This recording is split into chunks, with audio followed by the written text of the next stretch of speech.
The public நேர்களுக்கு வணக்கம். தென் மாநில முதல்வர்கள் மாநாடு அது குறித்து தான் இந்த வீடியோவில் பார்க்க இருக்கிறோம். 1956 மாநில மறுசீரமைப்பு சட்டத்தின் கீழ் இந்த விஷயம் உருவாக்கப்பட்டது. இதில் பார்த்துக்கிட்டிங்கன்னா தமிழ்நாடு, கேரளா, கர்நாடகா, ஆந்திரா, தெலுங்கானா மற்றும் புதுச்சேரி, யூனியன் பிரதேசமான புதுச்சேரி, இந்த மாநிலங்களோட முதல்வர்கள் பங்கேற்பாங்க. இது யார் தலைமையில் நடக்கும் அப்படின்னு பார்த்தீங்கன்னா மத்திய உள்துறை அமைச்சர் தலைமையில் நடைபெறும். இந்த கூட்டத்தில் என்னென்ன விஷயங்கள்லாம் விவாதிப்பாங்க? முதல்ல இது எதுக்கு உருவாக்கப்பட்டது அப்படின்னு பார்த்தீங்கன்னா, மத்திய அரசுக்கும் தென் மாநிலங்களுக்கும் இடையேயான உறவை வலுப்படுத்துறதற்கும் மாநிலங்களுக்கு இடையேயான பிரச்சனையை பேசி தீர்க்கவும் இது ஒரு அதிகாரப்பூர்வ தளமாக அமையுது அப்படின்னு சொல்லப்படுது. இப்போ உதாரணத்துக்கு எடுத்துக்கிட்டிங்கன்னா, இரு மாநிலங்களுக்கு இடையிலான பிரச்சனை அப்படிங்கிறது, இப்போ நமக்கும் கர்நாடகாவுக்கும் காவிரி இஷ்யூ இருக்குது, காவிரி பிரச்சனை இருக்குது பார்த்தீங்களா?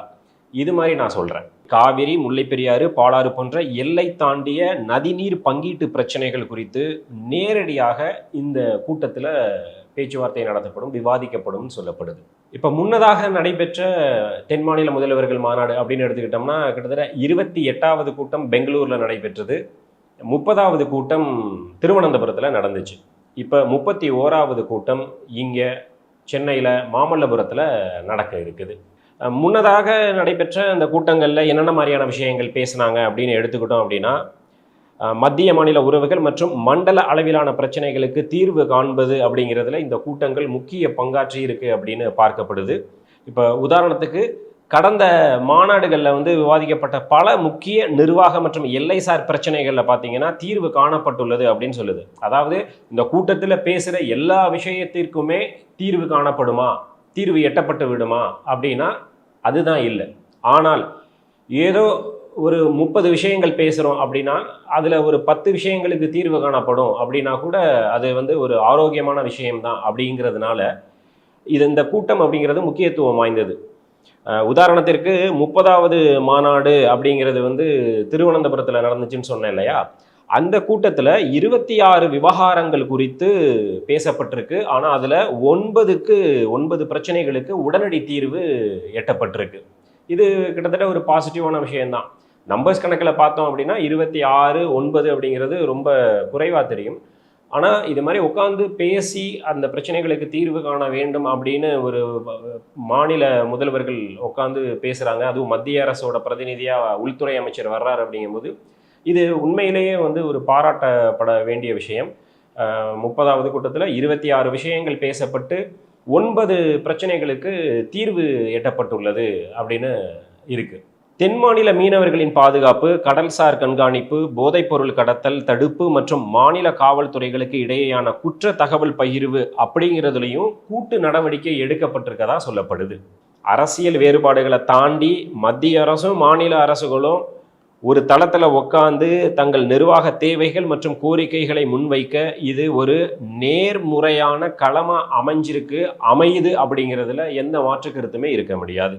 இப்போ உதாரணத்துக்கு இன்னொன்று சொல்லணும்னா, மாநில மறுசீரமைப்பிற்கு பிறகு ஆந்திரா, தெலுங்கானா இடையே தீர்க்கப்படாமல் இருந்த சொத்து பகிர்வு, நிர்வாக சிக்கல்கள் குறித்து மத்திய அரசு முன்னிலையில் அமைதியான முறையில் பேச்சுவார்த்தை நடத்தப்பட்டிருக்கு. மண்டல குழுக்களுக்கு சட்டப்பூர்வமான முடிவுகளை நடைமுறைப்படுத்தும் அதிகாரம் கிடையாது அப்படிங்கிறதுனால பரிந்துரைகளை மட்டுமே அவங்களால வழங்க முடியும். அப்படிங்கிறதுனால இந்த விஷயத்தில் எடுக்கப்படும் முடிவுகள் அனைத்தும் உடனடியாக அமலுக்கு வருவதில்லை அப்படிங்கிறது தான் நிதர்சனம். இப்போ நதிநீர் பங்கீட்டு சிக்கலில் மந்த நிலை இருந்துகிட்டே இருக்குது. காவிரி, முல்லைப்பெரியாறு, கிருஷ்ணா போன்ற நதிநீர் பிரச்சனைகள் தொடர்பாக விவாதிக்கப்பட்டாலும் மாநிலங்களோட அரசியல் மற்றும் சட்டப்பூர்வ கட்டுப்பாடுகள் காரணமாக இந்த மாநாட்டின் மூலமாக மட்டுமே இறுதி தீர்வை எட்டுவது கடினமாக இருக்குது. அதனால தான் இப்போ வரைக்குமே இரு மாநில நதிநீர் பிரச்சனை அப்படிங்கிறது தொடர்ந்துக்கிட்டே இருக்குது. உதாரணத்துக்கு இப்போ காவிரி பிரச்சனை போயிட்டுருக்கு.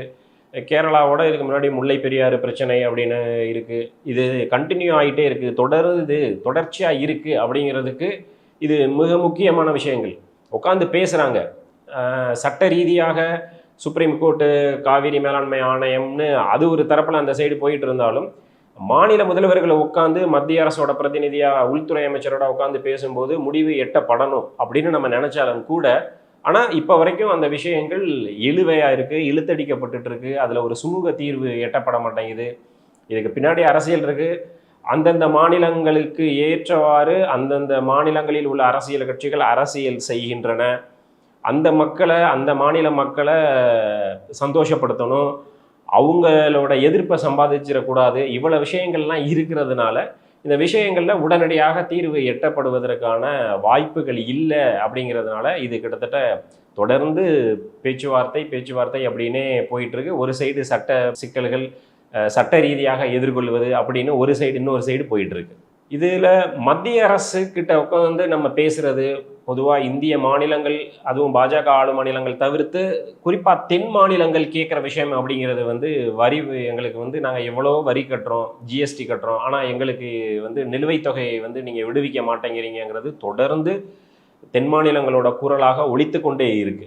அப்படி பார்த்தோன்னா ஜிஎஸ்டி இழப்பீடு, மாநிலங்களுக்கான நிதி பகிர்வு, இப்போ ரீசெண்டாக பார்த்தீங்கன்னா டீலிமிட்டேஷன், தொகுதி மறுவரை போன்ற தென் மாநிலங்களின் முக்கிய அரசியல் மற்றும் நிதிசார் அச்சங்கள் குறித்து இந்த கூட்டத்தில் விவாதிக்கப்பட்டாலும் மத்திய அரசிடமிருந்து உடனடியான உறுதியான முடிவுகள் கிடைப்பதில்லை அப்படின்னு சொல்லப்படுது. ஒவ்வொரு மாநாட்டிலும் பல விவகாரங்கள் அடுத்த பரிசீலனைக்காக தள்ளி வைக்கப்படுவதால் பல பிரச்சனைகள் பல ஆண்டுகள் தொடர்கதையாக நீடிக்குது. இப்போ ஒரு கூட்டம் நடக்குது, இந்த கூட்டத்தில் உட்காந்து பேசுகிறாங்க, ஒரு சில விஷயங்களுக்கு தீர்வு கிடைக்குது, ஒரு சில விஷயங்களை தொடர்ந்து பேசுவோம்னு சொல்லி அடுத்த கட்ட நகர்வுக்கு அவங்க நகர்த்தும் போது அடுத்து நடைபெறும் கூட்டத்தில் தொடர்ந்து இது குறித்து விவாதிக்கப்படும். அப்படிங்கும்போது அதில் உடனடியாக தீர்வு எட்டப்படுவதில்லை. அது திரும்பவும் தொடர்கதையாகிறது, தொடர்ச்சியாகிறது. தற்போது உள்துறை அமைச்சர் அமித்ஷா தலைமையில் நடைபெற உள்ள 31வது, அவர் தலைமையில் நடைபெறுகிறது 31வது தென் மாநில முதல்வர்கள் மாநாடு. இந்த கூட்டத்தில் என்னென்ன மாதிரியான விஷயங்கள்லாம் பேசுவாங்க அப்படின்னு பார்த்தோம்னா, 16வது நிதி ஆணையத்தின் கீழ் தென் மாநிலங்களுக்கான வரி பகிர்வை உயர்த்தி வழங்க கோருவது குறித்து இந்த கூட்டத்தில் விவாதிக்கப்படும்னு சொல்லப்படுது. அதே போல ஜிஎஸ்டி இழப்பீட்டு தொகையை நீட்டிப்பது மற்றும் நிலுவையில் உள்ள நிதிகளை விரைந்து விடுவிப்பது குறித்தும் இந்த கூட்டத்தில் ஆலோசிக்கப்படும்னு சொல்லப்படுது.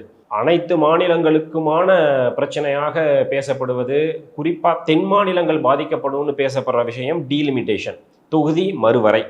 இது குறித்த அச்சங்கள், அதாவது மக்கள் தொகையை வெற்றிகரமாக கட்டுப்படுத்திய தென் மாநிலங்களுக்கு வரவிருக்கும் தொகுதி மறுவரையில் நாடாளுமன்ற தொகுதிகளின் எண்ணிக்கை குறைந்து விடக்கூடாது என்பதில் தென் மாநிலங்கள் கூட்டு உரிமை குரல் எழுப்ப வாய்ப்பு இருக்கு. ஏன்னா மக்கள் தொகை கட்டுப்படுத்தினதுல தென் மாநிலங்களுக்கு மிகப்பெரிய பங்கு உண்டு. இதில் உள்ள சிக்கல் அதான், வட மாநிலங்கள் இதனை முறையாக கடைபிடிக்கவில்லை.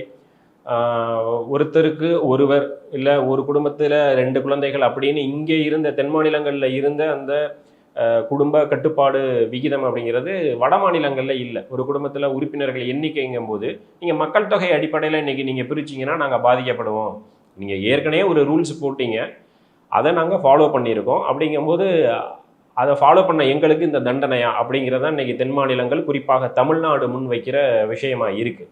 இதே மாதிரி தமிழ்நாடு, கர்நாடகா மற்றும் கேரளா இடையேயான அந்த காவிரி நதிநீர் பங்கீடு, முல்லை பெரியாறு அணை பாதுகாப்பை பலப்படுத்துறது, இது சம்பந்தமாகவும் இந்த கூட்டத்தில் விவாதிக்கப்படும்னு சொல்லப்படுது.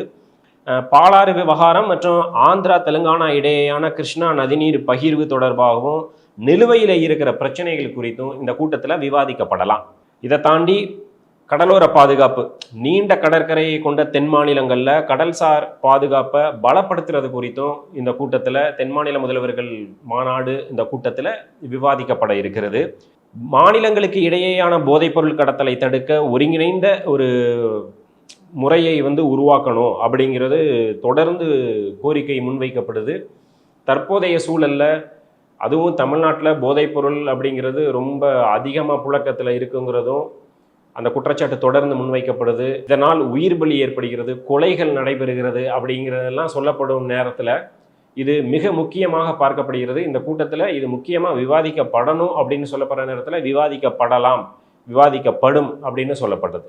இதை தாண்டி அதிகரித்து வரும் இணையவழி குற்றங்கள், இந்த சைபர் கிரைம் அப்படிங்கிறது தொடர்ச்சியாக இருந்துட்டு இருக்கு. இந்த தென் மாநில முதல்வர்கள் மாநாட்டில் இந்த அதிகரித்து வரும் இணையவழி குற்றங்களை தடுக்க காவல்துறைகளுக்கு இடையேயான அந்த தகவல் பகிர்வு அப்படிங்கிறது ரொம்ப முக்கியம். இது குறித்தும் இந்த கூட்டத்தில் விவாதிக்கப்படலாம் அப்படின்னு சொல்லப்படுது. ஸோ இந்த தென் மாநில முதல்வர்கள் மாநாடு அப்படிங்கிற விஷயத்தில் அமித்ஷா தலைமையில் நடைபெறும் இந்த கூட்டத்தில் மிக முக்கியமாக டீலிமிட்டேஷன், தொகுதி மறுவரை தொடர்பாகவும், கடல்சார் பாதுகாப்பு குறித்தும், போதைப் பொருள் குறித்தும், மிக முக்கியமான இந்த விஷயங்கள் எல்லாம் குறித்து தென் மாநில முதல்வர்கள் மாநாட்டில் விவாதிக்கப்பட இருக்கு. நம்ம ஏற்கனவே சொன்ன மாதிரி இந்த கூட்டத்தில் பேசுகிற எல்லா விஷயங்களுக்கும் தீர்வு எட்டப்பட்டு விடுமா அப்படின்னா இல்லை தான். ஆனால் 30 விஷயங்கள் பேசுகிறதுல 10 விஷயங்களோ 15 விஷயங்களுக்கு ஒரு தீர்வு எட்டப்படுது அப்படின்னா உண்மையிலேயே அது வரவேற்கப்பட வேண்டியது. எனவே தென் மாநில முதல்வர்கள் மாநாடு மிகுந்த எதிர்பார்ப்புக்கு இடையிலேயே நடைபெற இருக்கு.